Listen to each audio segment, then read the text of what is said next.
Assalamualaikum warahmatullahi wabarakatuh. Selamat siang Kiflan Hewi. Waalaikumsalam, siang juga Kolbi. Iya. Saya panggil bro aja gak apa ya, kayak biar sama-sama masih muda. Enggak lah, tua saya kemana-mana lah. Saya udah ngajar kemana-mana, kamu masih kuliah. Sok-sok, bebas.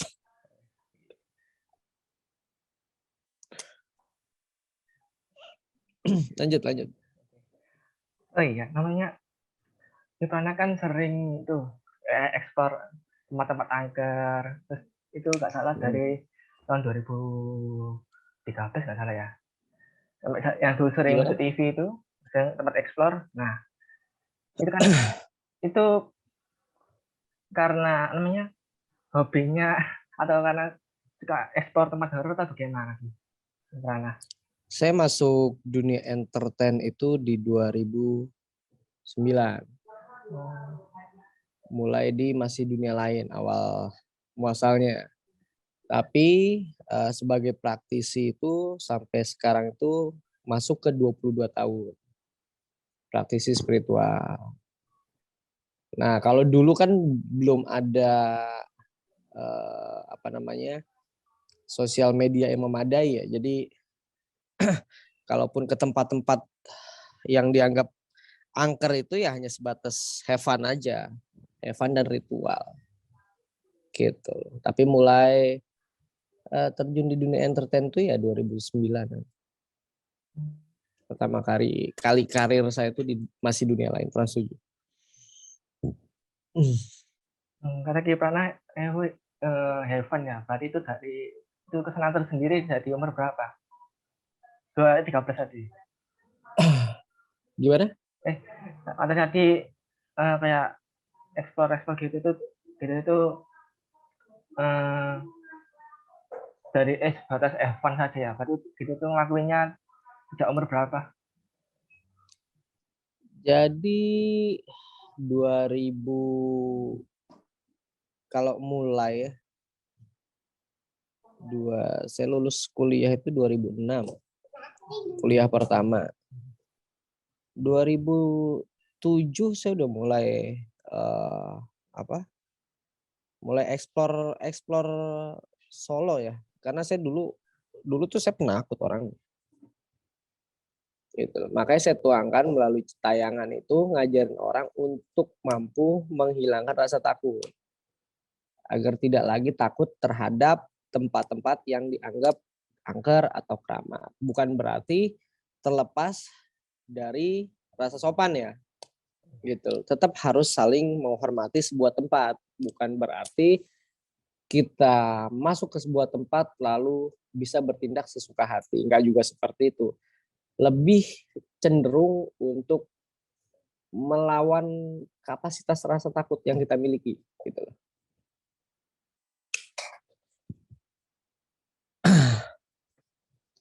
Berarti dimulai dari kuliah. Kenapa? Berarti dimulai waktu kuliah ya? Enggak, dari SMA sebenarnya. SMA. Dari SMA. Saya lulus SMA itu 2001. Ya deh. Kenapa? Enggak, tadi ada anak kecil juga. Anak saya. Oh. Gitu. Kalau boleh tahu dulu Kiprana itu aktif sebagai pelajar ya, aktif itu dimulai dari SMP atau SMA dulu ya, kayak ikut OSIS atau MTK gitu.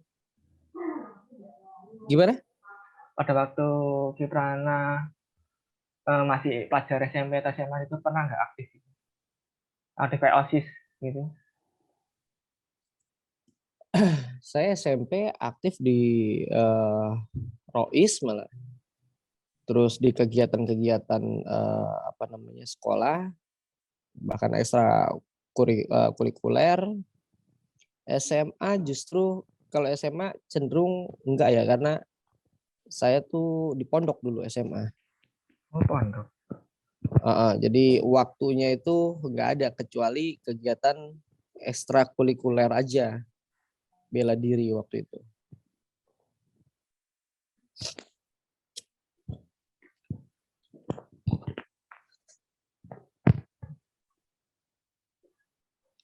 Waduh, SMA ya? SMA tadi, lupa, maaf. Gimana? Waktu aktif ekstrakurikuler itu SMA atau SMA sih? Maaf, lupa. Kalau kegiatan sekolah SMP, terus kalau SMA itu nggak ada ikut kegiatan kecuali ekstrakurikuler aja. Kalau SMP itu bagian rois juga, terus aktif di Paskibra, lalu rois gitu loh. Cuman SMA enggak, cuman ekstrakurikuler aja yang diikutin dulu. Terus dulu di Prana waktu kuliah itu kuliah di mana dulu? Saya dulu lulus SMA 2001, lalu sempat nganggur setahun, lalu kuliah di Universitas Borobudur. Katanya apa itu? Universitas Borobudur. Kenapa? Universitas Borobudur singkat apa dulu Pak dulu itu? Apa suaranya potong-potong? Universitas Borobudur dulu itu disingkat apa? Unbor. Unbor. Jurusan apa Ki? Saya dulu jurusan bahasa Inggris. Oh, kayak sastra gitu ya? Betul. Berarti mahir bahasa Inggris juga ini. Enggak juga lah. Karena udah lama orang ngomong saya ngerti, tapi ngomong agak terbata-bata karena udah lama ya, 2006, udah belasan tahun lah. Makanya saya ambil jurusan lagi di psikolog. Oh, sekolah. Itu pada waktu habis jurusan bahasa Inggris langsung kuliah lagi jurusan psikolog gitu ya? Enggak, waktu itu kerja. Psikolog tuh beberapa tahun inilah. Beberapa tahun ini. Karena saya suka dengerin curhat orang ya. Makanya orang tuh mungkin taunya saya sebagai paranormal karena dari judul apa ya, reality show yang saya bawain aja ya. Gitu. Padahal saya nggak pernah jualan jimat, saya nggak pernah jual-jual mustika, tapi orang taunya saya sebagai paranormal. Makanya saya bilang paranormal tuh kadang parah, kadang normal. Iya. Nonton terus sih podcastnya YouTube di Prana itu di Prana Lewu. Pada waktu ekspor ke tempat museum apa namanya lupa, museum santet itu Museum sama santet baru-baru ini. iya sering ketawa juga sih ngeliat itu. Jadi soalnya lihatnya oh, ini gak tegang ini asik ya. Ya itu dia karena saya kan terlahir justru sebagai entertainer. Ya, entertainer itu kan penghibur ya. Di saat kita bawain program misteri ya kita harus terjun di misteri. Saat kita terjun di dunia sinetron ya kita harus bermain karakter itu. Begitu pula diundang dengan program-program komedi ya kita harus bisa menempatkan diri. Nah itulah entertainer. Tapi saya balut agar orang itu tidak terlalu tegang pada saat menyaksikan program misteri yang saya bawakan. Kecuali TV. Kalau TV memang saya dituntut untuk serius ya. Iya. Gitu. Karena kan nggak mungkin tiba-tiba jagoannya masa lari ngeliat setan kan nggak mungkin. Gitu.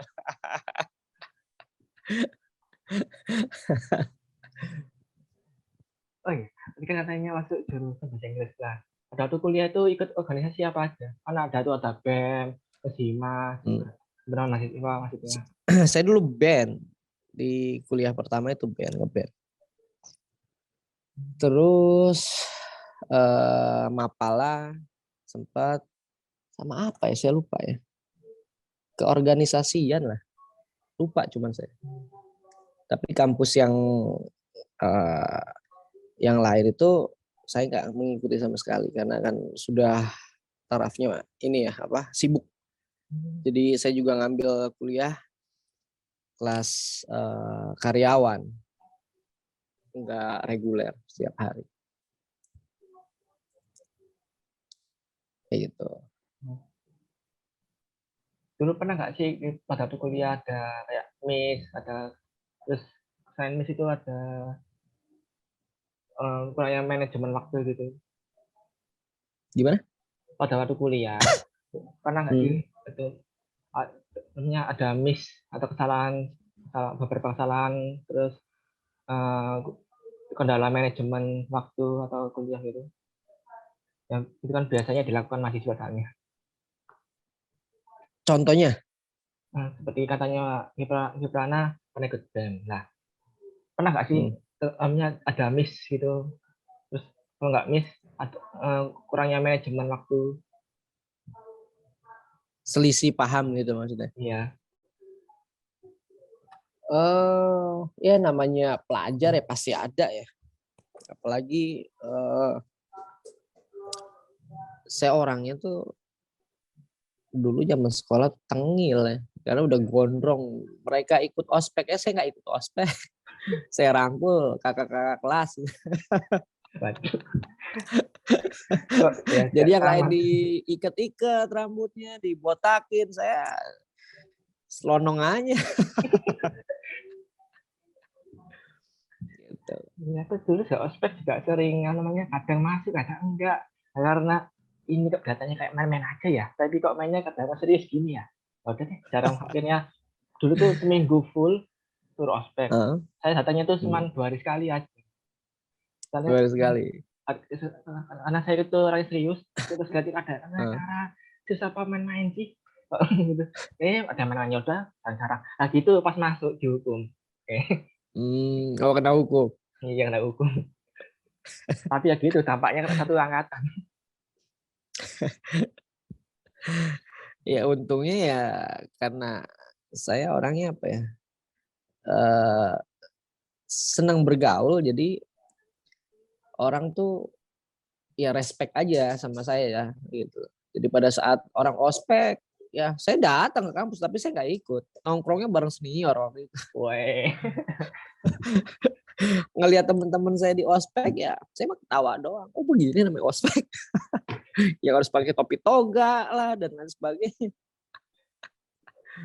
Gitu. Nyalinya gede kalau dulu kumpul senior rasanya. Ya itulah gunanya apa? Relasi ya. Iya sih. Aku dulu meskipun nakal-nakal juga nggak sebenarnya kok didatangi, dikumpuli, bergaul sama mereka ini asik gak ya? Ada kalau tak deketin jarak 1 meter, datanya nantang, kalau jauh kok pengen. Itu juga pernah. Malah juga pernah dulu jajak nongkrong. Gitu juga.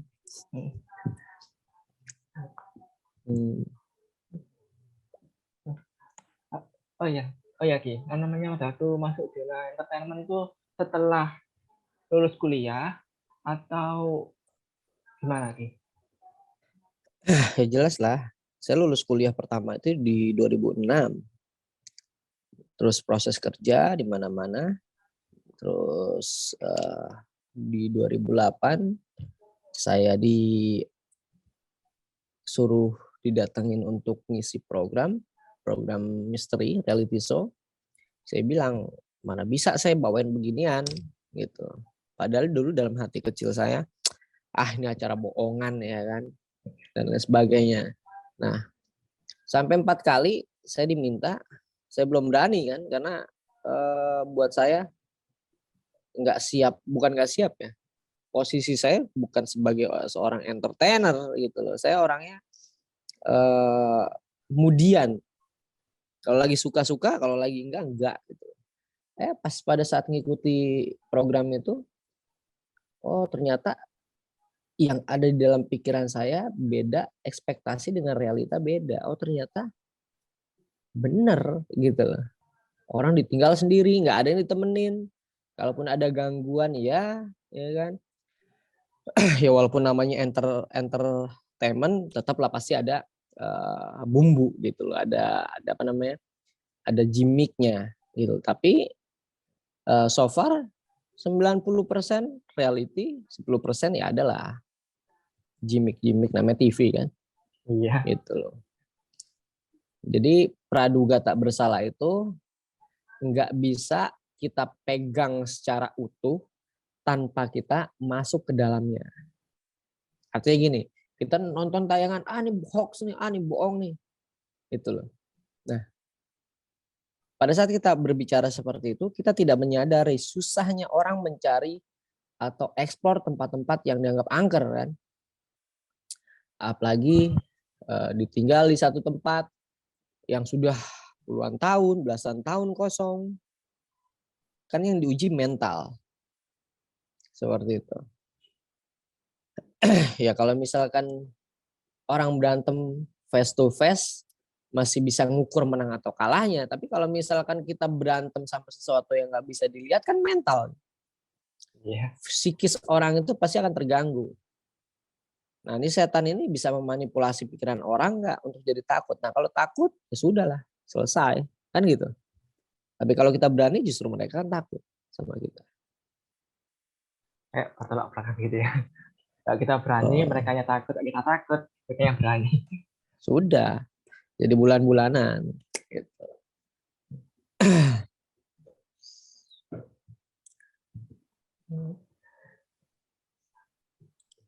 Itu makanya namanya saya sendiri cara ekspornya Kipran itu apa ya, suka. Yang pertama dibawainnya itu, oh asik ini liatnya.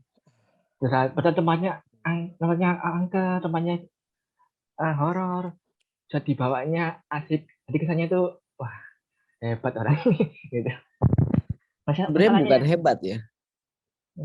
Bukan hebat sayanya tidak karena alhamdulillahnya saya tuh terlahir di dunia entertainment gitu loh. Belajar dari sana Kalau gitu.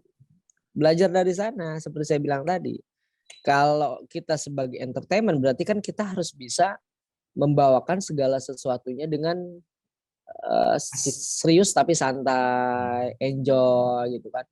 Beda kalau misalkan saya hanya terlahir sebagai orang yang pertama kali explore, terus sense humornya juga nggak ada, ya susah, monoton aja. Ada setan, ada kuntilanak, ya cuman begitu doang, orang nggak seru nontonnya. Sebenarnya kan dengan berlaku seperti itu membuat kita lebih comfortable di sebuah tempat. Terus hal-hal yang sifatnya membuat kita takut jadi tempatnya biasa gitu loh. Karena dibawa enjoy. Kalau misal dibawa serius, tegang terus ya. Seberani-beraninya saya juga masih punya rasa takut gitu loh. Makanya kalau tidak dibawa santai, ya otomatis apa namanya sesuatu itu malah justru akan menjadi momok gitu.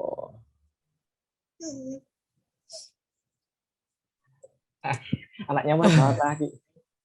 Lucu gitu enggak ya? Dedek umur berapa Dedek? 4 tahun. 4 tahun. Jurusan apa tadi, hukum ya? Iya hukum. Semester berapa sekarang? Sekarang semester 7. Sedang awal-awalnya ngerjain skripsi. Ntar lagi ini ya. Iya. Kalau kenceng ya tinggal tunggu lulus wisuda itu aja. Kebetulan tanya 1 tahun. Mau apa? Mau ngambil ke hukum apa namanya? Ke notarisnya atau ke pidana perdata? Nah, itu sih sebenarnya baik tanya ke orang. Biasanya kemana dan tanya gini. Pada waktu siapa itu ya? Oh ya jaksa tanya. Mau langkahmu selanjutnya ini mau jadi hakim, pengacara, notaris atau apa? Sebenarnya sih kalau apa? Mungkin sudut pandangnya orang hukum itu jadi notaris, oh jadi pengacara, oh jadi ini. Itu nggak harus sebenarnya. Cuma karena itu kan hanya teori saja. Apa ya? Materi atau teori. Habis itu kalau kamu meskipun aku apa ya, mahasiswa hukum juga bisa kok masuk ke jadi karyawan kantor, terus jadi polisi juga bisa, jadi ini bisa, nggak harus itu. Intinya aku sendiri kalau langkah saya selanjutnya ini pengen kerja dulu di perusahaan, nggak kalau nggak gitu ya kuliah lagi sesuai namanya. Dulu kan saya SMA itu IPA Fisika. Jadi saya itu sebenarnya dari dulu tuh pengennya masuk teknik gitu. Tapi karena apa ya? Ya lanjutnya kalau kuliah mungkin teknik gitu, fakultas teknik. Hmm. Terus kalau namanya karena sekarang pengen nyari uang sendiri buat orang tua, buat keluarga juga. Jadi pengen kerja dulu. Kerja apa aja Kak, Mas, yang penting halal. Dan syukur-syukur kalau apanya dapat penghasilan tinggi alhamdulillah lah gitu. Nah, Ya, karena memang sudut pandang orang itu kan lulus itu sesuai dengan bidang ya kan. iya. Walaupun tidak menapik setiap pendidikan bisa bekerja dimanapun gitu loh. Tapi point of view dari satu pendidikan ya kan pencapaian target ya seperti yang hakim sampaikan. Kalau mau jadi apa, pengacara kah, atau hakim, jaksa, atau notaris dan lain sebagainya. Ya semua kan kembalikan lagi ke passionnya, ingin menjadi apa.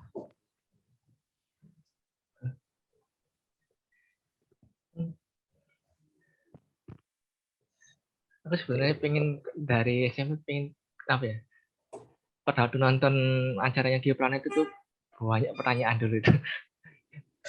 Dulu itu modal untuk apa ya? Ngejar setan, terus dari tempat horor.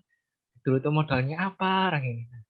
Aku dulu kalau di Surabaya sendiri kan juga kalau ada horor-horor, kalau nggak lari ya diem gitu aja.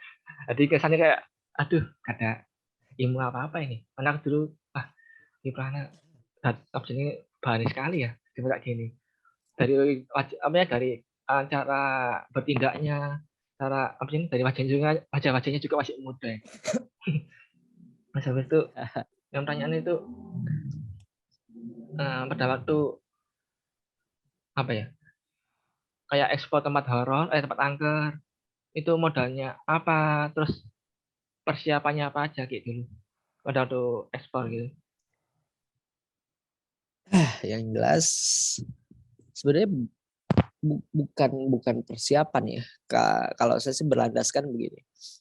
Saya meyakini jin itu ada. Satu, setan itu satu keburukan yang dimiliki oleh bangsa manusia, dimiliki juga oleh bangsa jin. Nah, sedangkan nabi besar kita mengajarkan kalau misalkan kita masuk ke sebuah tempat, ya doa. Jangankan ke sebuah tempat, keluar rumah pun, bahkan masuk WC pun kita diharuskan untuk berdoa, betul nggak? Iya. Nah, karena saya mempunyai keyakinan setiap saya melakukan doa, pasti akan menghalau dari kejadian-kejadian yang tidak masuk akal. Seperti kerasukan, kesurupan, atau gangguan-gangguan lainnya. Nah, persiapannya hanya satu. Bismillahirrahmanirrahim atau Bismillahirrahmanirrahim. Selesai. Tanpa kita harus ada embel-embel saya sebagai praktisi atau sebagai spiritual. Tahu buktinya setelah adanya saya sudah banyak tuh orang-orang yang mengeksplor. Mau nggak mau tetap saya sebagai bapak mereka. Gitu loh. Karena apa? Karena saya pencetus dari orang-orang yang melakukan explore. Mau itu konten hiburan, mau itu konten reality, mau itu konten variety, ya tetap saya sebagai bapaknya mereka, sebagai pencetus pelopor orang-orang melakukan explore. Gitu.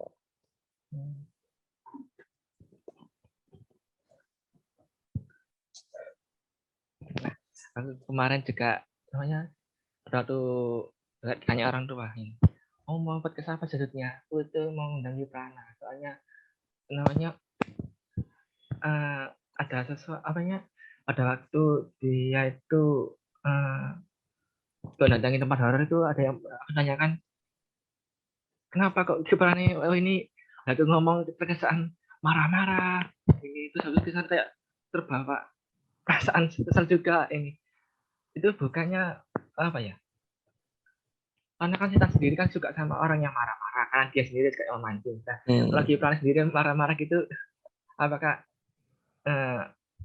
apa ya bahasanya ya, juga membuat mengundang setan-setan gini gitu ya Ki. Jadi gini, jin itu saya kan mengutip salah satu hadis.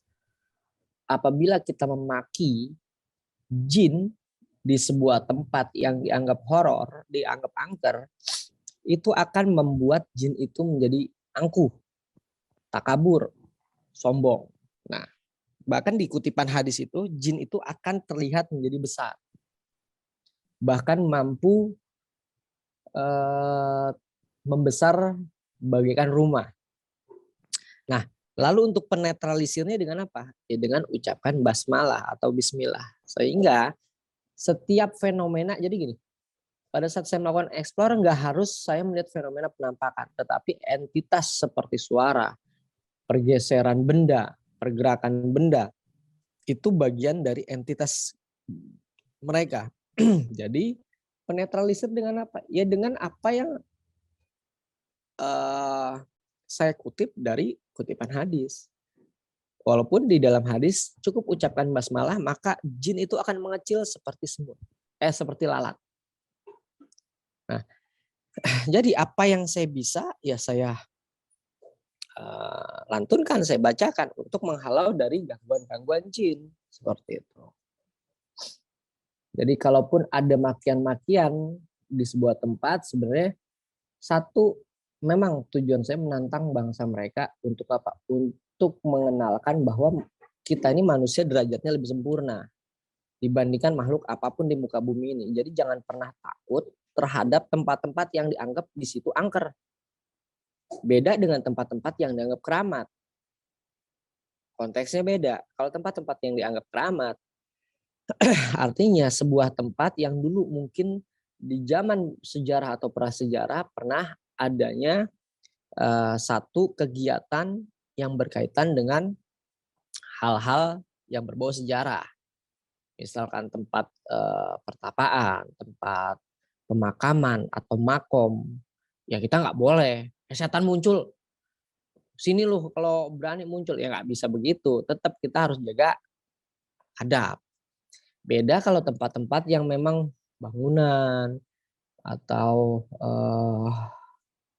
sebuah tempat yang dianggap angker, ya sah-sah aja.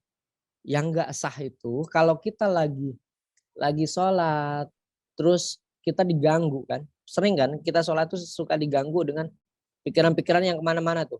Nah itu salah satu setan, bentuk perwujudan setan untuk mengganggu kehusuan manusia. Nah kita nggak boleh memaki-maki, cukup disunahkan membuang ludah 3 kali ke kiri. Cuh, cuh, cuh.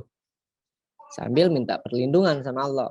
Sama halnya dengan kita misalkan ngelihat satu fenomena kejadian kecelakaan di satu tempat. Nah itu yang sering saya selalu bahas.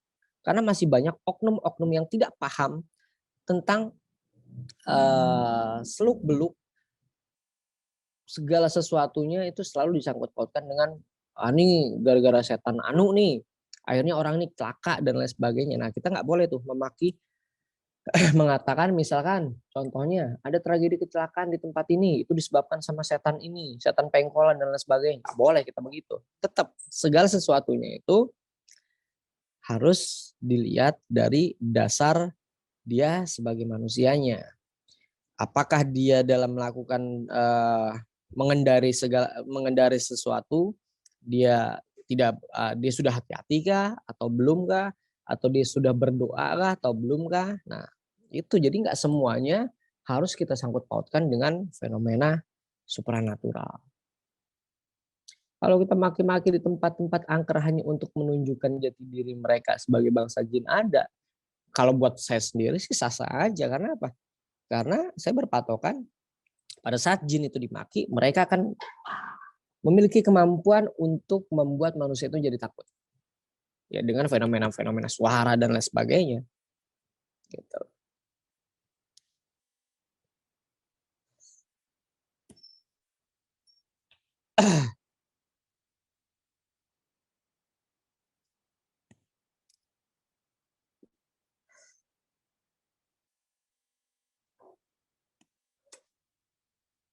Suaranya nggak ada. Suaramu nggak ada. Sebenarnya. Iya tak Nah, kayak sekarang ada. iya. Ada waktu Kiprana awal apa ya? Mau memulai explore. Itu pernah nggak sih namanya belum apa-apa saya tersugesti dulu. Kayak itu pasti tempat ini ada ada genderuwonya, ada kuntilanaknya gitu. Pernah nggak sih kayak tersugesti gitu? Jadi gini, setuju nggak? Tidak ada satupun manusia yang bisa melihat bentuk asli jin.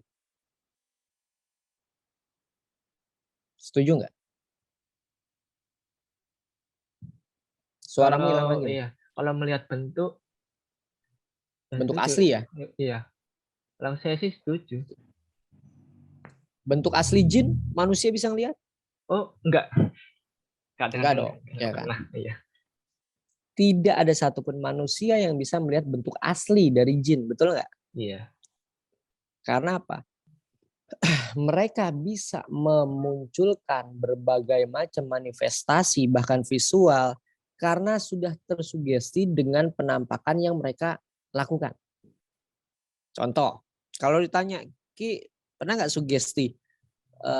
Kalau misalnya masuk ke tempat-tempat horor, ya saya harus mensugestikan agar mereka muncul. Dikuatkan dengan apa? Ya dengan narasumber yang kita wawancara dong, betul nggak? Iya. Misalkan gini, di satu tempat ini dianggap angker karena ada penunggunya wanita. Nah, kita pasti berpikir hantu wanita namanya kuntilanak, nggak mungkin hantu wanita namanya genderuwo, betul nggak? Iya. Karena sudah penamaan dari zaman dulu. Entah siapa yang mengatakan pertama kali, saya nggak tahu deh.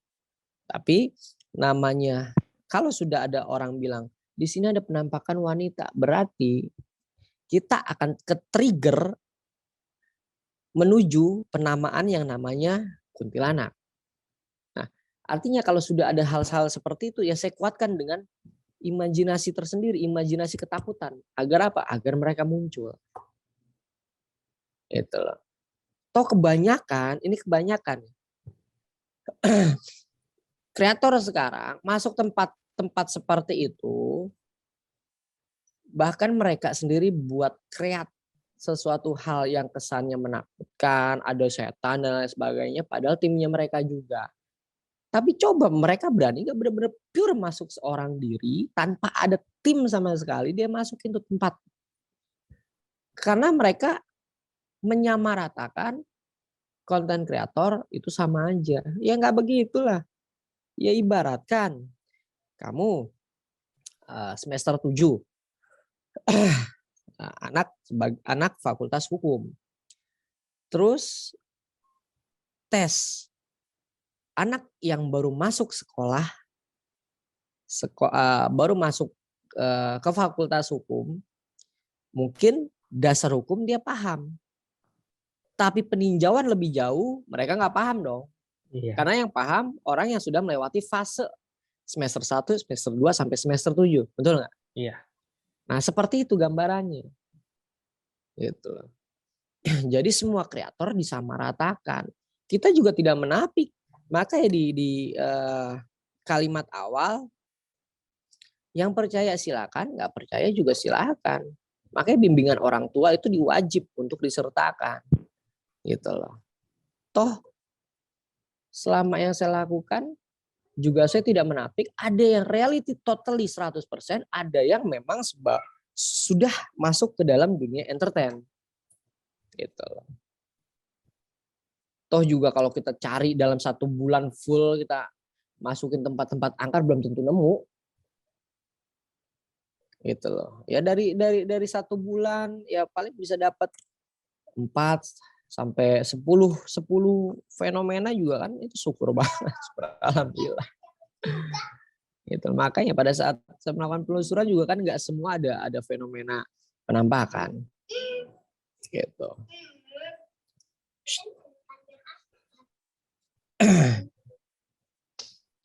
Gitu. Iya. Iya benar. Oh ya, kayak namanya pada waktu waktu ekspor tempat itu pernah nggak sih namanya kayak padahal malunya itu di namanya jaraknya ya 5 meter 7 meter tuh ada, mungkin udah waktu mindahin kamera lagi tuh pernah lagi juga nggak notice atau nggak, oh itu ada setan ya, pernah nggak sih kayak nggak kedeteksi gitu? Sering. Sekarang gini, logika ya. Iya. Satu megang kamera, satu megang senter. Pertanyaannya, apakah mata kita harus tertuju selama penelusuran itu menggunakan kamera handphone? Ayo. Apakah setiap explore kita melakukan penelusuran itu menggunakan kamera handphone aja? Ya enggak juga ya. Enggak dong. Iya. Ya kan? Iya. Nah, kalau kita explore menggunakan kamera handphone, otomatis kesandung kita. Iya. Betul nggak? Iya. Apalagi penerangan pada saat realitinya dengan sesuatu yang sudah tersaring di platform kan beda jauh. Mungkin di sini gelap, tapi di platform YouTube terang. Begitu pula sebaliknya. Nah, jadi pada saat orang explore itu enggak hanya tertuju kepada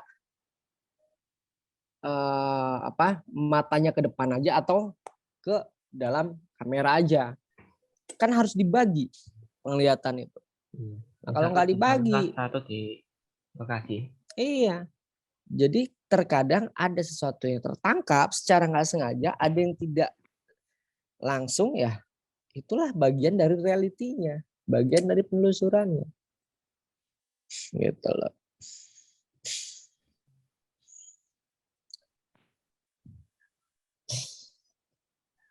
Oh ya, namanya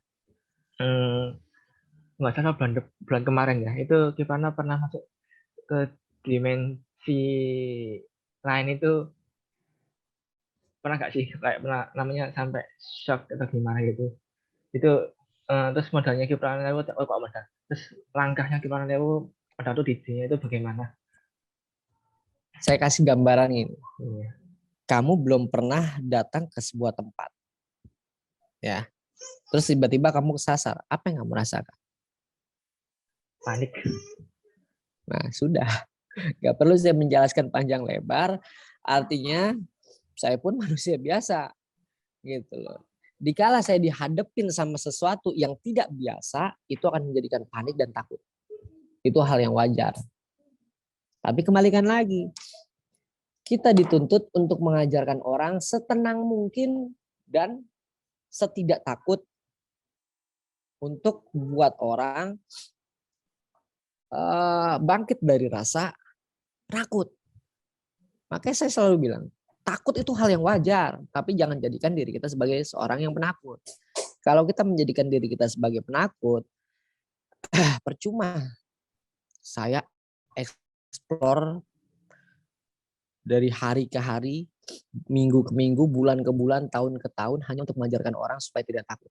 Toh mungkin kamu bisa lihat komenan orang, alhamdulillah Ki, setelah saya lihat tayangan Kiprana saya juga jadi saya sudah tidak takut lagi dengan hal yang gelap, tidak takut lagi dengan jalan yang menakutkan dan lain sebagainya. Berarti kan alhamdulillah intisari dari cuplikan yang bisa orang lain dapatkan, orang lain petik, yaitu dari pengajaran-pengajaran secara nggak langsung.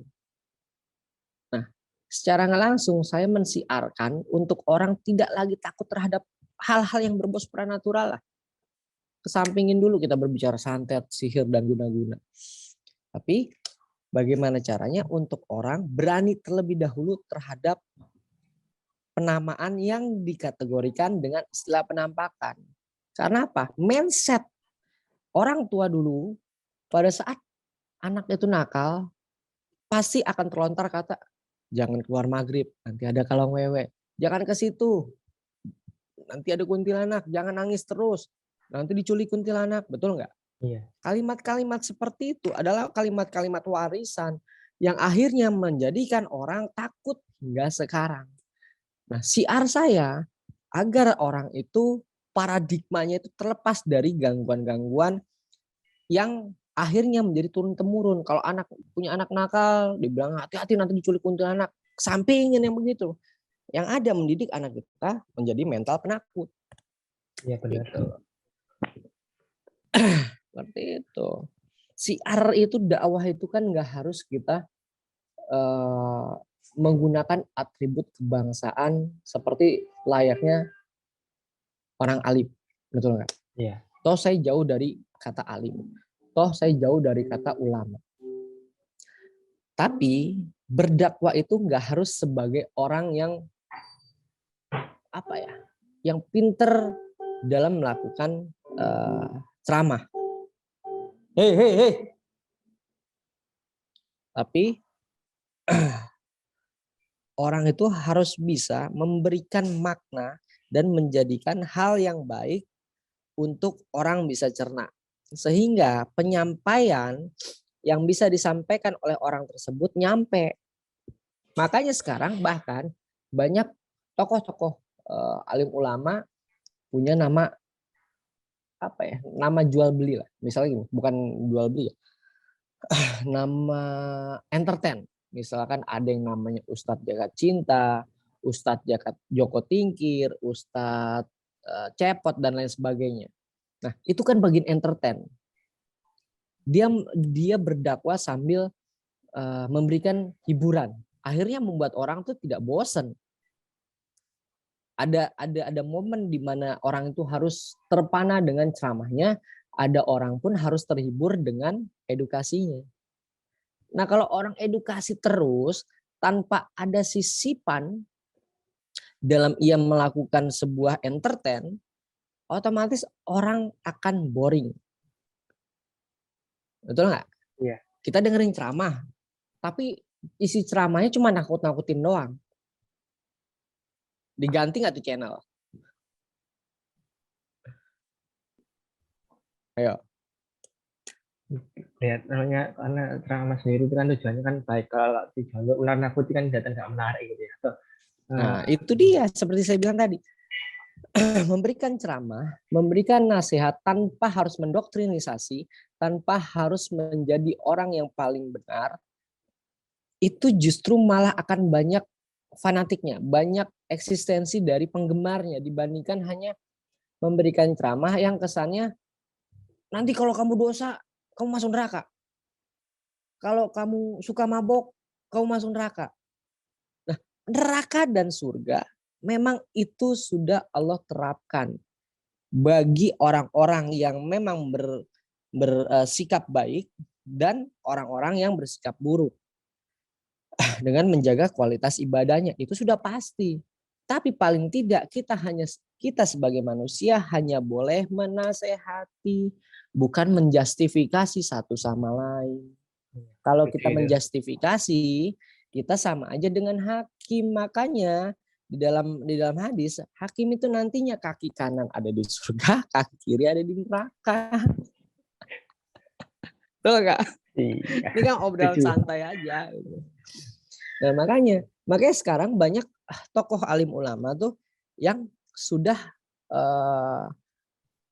pinter menggabungkan sebuah wawasan dengan sebuah hiburan agar orang-orang atau jamaahnya pada saat mendengarkan ceramahnya itu senang, tidak lagi takut, tidak lagi harus was-was. Karena contohnya kita ngelihat orang mabok di depan kita. Terus kita nasihatinya bukan secara nasihat baik, tapi justru ngomel-ngomelin. Kamu mabok mulu, tahu nggak? Mabok itu dosa. Kalau kamu minum satu tetes hamar aja, kamu akan begini. Nah, yang jadi pertanyaannya, yang dinasihati ngamuk atau enggak? Jelas nggak awalnya. Jelas ngamuk. Ya, caranya. Tapi kalau dinasehati dengan cara yang wise, dengan cara yang bijak, dikasih penggambaran-penggambaran, justru orang tersebut nanti akan malu pada saat dinasehatin. Oh iya benar ya. Kalau saya mabok, saya salah. Kalau saya mabok, saya dosa. Nah, artinya seperti itu. Penyampaian harus Benar. sesuai dengan situasi gitu loh.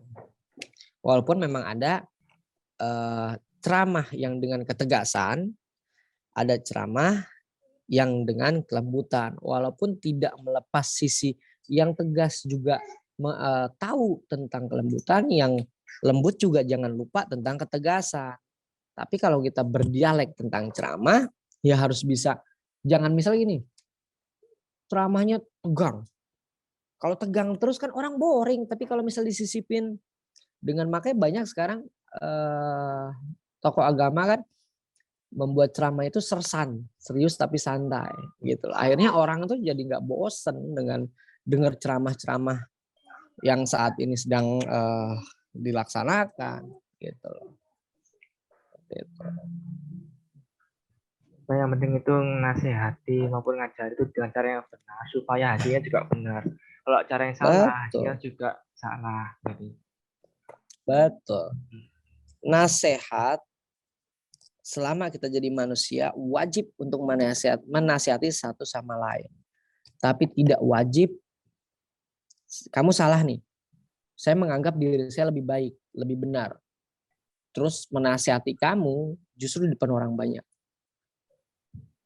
Adab saya kemana? Gitu. Paham kan dari sini? ya paham. Walaupun kamu salah, saya bukan cuma sebatas nasihatin, tetapi justru jatuhnya menjelek-jelekan. Iya benar. Udah salah. Nah, kamu yang dijelek-jelekin, nggak usah kamu balas saya. Misalkan, cukup kamu bilang terima kasih. Direspon baiklah pokoknya. Respon baik aja. Toh andai kata kamu misalkan, kamu pendek umur, misalnya, terus orang itu nggak minta maaf, terus yang kamu lakukan benar-benar kejelekan, tetap kejelekanmu akan pindah ke orang yang sudah menjelek-jelekan kamu. Justru kamu akan diampuni, justru orang yang menjelek-jelekan kamu, ya selesai. Gitu. Makanya bener aja nggak boleh kita ngomongin orang. Betul nggak? Iya benar. Apalagi salah. Bener aja namanya gibah, salah aja namanya fitnah. Dosa juga. Santai aja ya kan. Oh ya kan aku lihat di YouTube itu banyak tuh orang ya kreator video horor apa. Mungkin Tinggi Prana punya saran atau apa itu untuk mereka gitu. Oh ya kan banyak tuh di YouTube ada kreator video horor. Video kayak horor lah pokoknya. Itu ada saran nggak kayak untuk mereka mungkin untuk apa ya supaya cara mereka itu benar itu saran itu untuk mereka. Yang jelas begini, tadi juga sempat saya bahas ya. Buat saya, apa yang saya saksikan, apa yang kita saksikan semua itu adalah entertain, adalah hiburan. Tapi kalau hiburan sudah melencengkan akidah manusia, misalnya ini dia ngeliat menampakkan, oh ini orang yang pernah bunuh diri, oh ini korban kecelakaan, nah itu yang saya bantai. Gitu. Itu yang harus saya luruskan. Karena nggak ada yang namanya manusia meninggal itu jadi setan. Nggak ada yang namanya manusia baik itu meninggal secara wajar atau tidak wajar, dia akan menjadi sosok penampakan. Itu jelas nggak mungkin. Gitu. Pasti akan saya luruskan. Kalau mereka buat hiburan silahkan. Toh seperti saya bilang, kenapa? Ini namanya pada waktu anunya kayak nonton horor itu dibawa dengan benar, tujuannya juga benar yang penting gitu ya. Iya. Sisipkan edukasi. Apapun yang kalian pahami, bukan paham secara kepercayaan, tetapi paham berdasarkan Quran dan hadis. Kalau kepercayaan nanti orang akidahnya akan belok lagi. Saya udah capek-capek nerangin orang mati tidak akan pernah jadi setan. Masih aja orang bilang, ini lu arwah penasaran si A. Ini lu roh penasaran si B. Kan otaknya nggak dipakai. Kita capek-capek masuk ke tempat angker buat ngejelasin bahwa orang mati apapun, baik itu wajar atau tidak wajar, tetap dia punya tempat. Namanya apa? Barzah. Dan barzah juga ada tingkatannya. Sama kayak misalkan kamu nih naik pesawat, kamu beli tiket biasa. Sedangkan tiket VVIP dan VIP ada yang namanya executive lounge. Betul nggak? Iya. Satu ruangan tuh. Tapi bedanya kalau kamu, misalkan kalau mau ngerokok, kalau mau makan minum, ya harus beli keluar. Tapi kalau VVIP atau executive lounge, ya kamu makan minum gratis. Ngerokok juga nggak diomelin. Itu aja. Sama halnya kayak misalkan orang melakukan bunuh diri, jelas-jelas bunuh diri dilarang. Bukan berarti orang bunuh diri akan jadi setan. Tetap dia masuk ke barzah, alam barzah. Nah, di alam barzah ada penempatan. Oh, ini khusus orang-orang yang bunuh diri.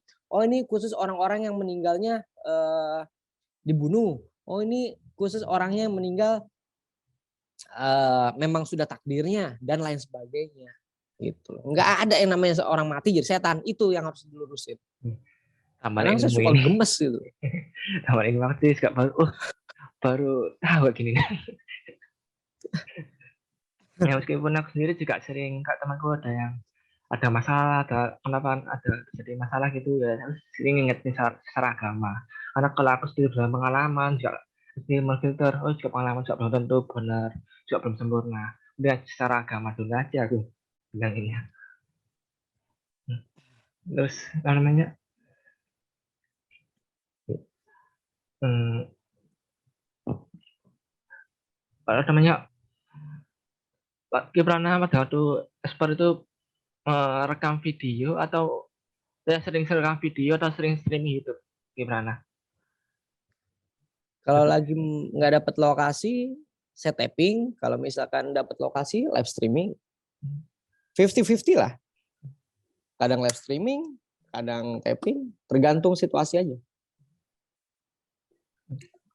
Kalau streaming, nah biasanya kan tempat-tempat itu kan ada yang nggak membatasi jaringan. Nah, kalau misalnya Pak Ya, streaming gitu gimana? ya kita siasatin dengan tapping. Seperti tadi saya sampaikan, tergantung situasi. Kalau situasi memungkinkan untuk live streaming, ya kita live streaming. Kalau situasinya nggak bisa buat live streaming, ya kita buat tapping. Bedanya kan kalau live streaming itu kan dengan jangka waktu yang relatif singkat. Kalau tapping itu kan bisa berjam-jam, walaupun tayangannya hanya jadi berapa menit atau cuman hanya 1 jam. Bedanya cuma di situ.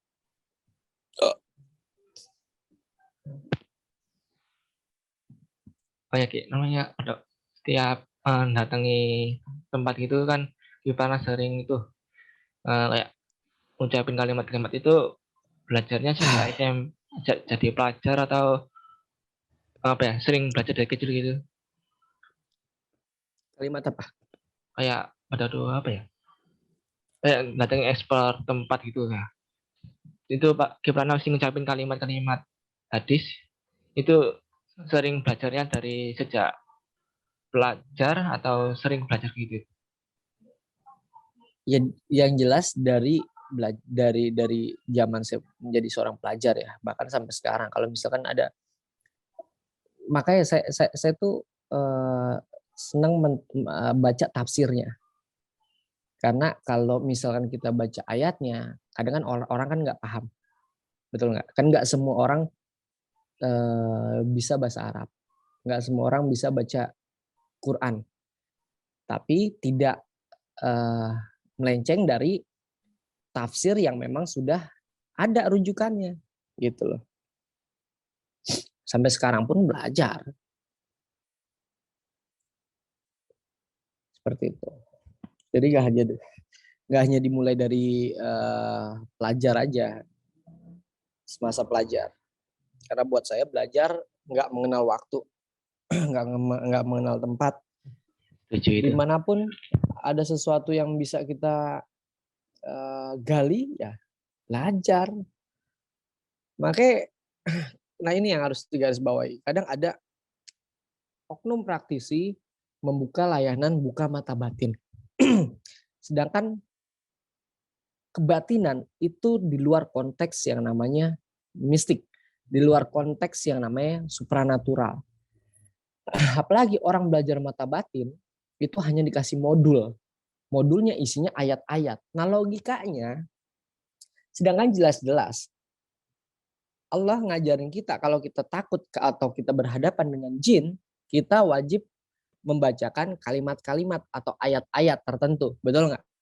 Nah kalau ada kita mau belajar buka mata batin terus dikasih ayat-ayat, sama aja itu penyelewengan, penyimpangan. Jelas ini. Ya kan? Nah makanya saya mau menghimbau kepada teman-teman spiritual, siapapun itu. Kalian harus belajar dulu konteks kebatinan itu apa. Karena kebatinan itu tidak ada hubungannya dengan ilmu metafisik. Tidak ada hubungannya dengan supranatural. Karena kebatinan adalah aliran. Layaknya contohnya misalnya gini. Kebatinan itu kan dari beberapa agama yang menganut suatu paham kepercayaan. Bukan hubungannya konteksnya dia itu belajar metafisik. Tidak. Yang dinamakan mata batin sebenarnya adalah mata ketiga, mata zohiriyah. Nah kalau misalnya orang dibuka mata batin berarti kan dia harus merem, melihatnya dari batin, dari kolbu. Betul nggak? Iya. Sekarang hubungannya apa? Orang mau ngelihat dengan mata telanjang tapi disuruh ngelihat pakai batin, kan nggak ada hubungannya itu. Makanya kesalahan-kesalahan itulah yang kadang harus difikirkan bersama-sama. Jangan hanya mencari keuntungan pribadi hanya untuk membuat orang itu menjadi bodoh. Gitu loh. Apalagi banyak sekarang fenomena praktisi gadungan, praktisi baru, tiba-tiba pakai nama gelar ki, gelar mbak, gelar romo dan lain sebagainya, tanpa kita tahu proses perjalanan spiritual yang pernah ia lakukan. Itu banyak banget. Banyak juga. Ya tempat yang sering di Panespo tuh dari kota mana aja? Kalau ditanya dari kota mana aja, berhubung lebih dekat ke Jabodetabek ya seputaran Jabodetabek, kecuali saya mau ke arah luar kota tertentu baru saya eksplor di abis ini situ.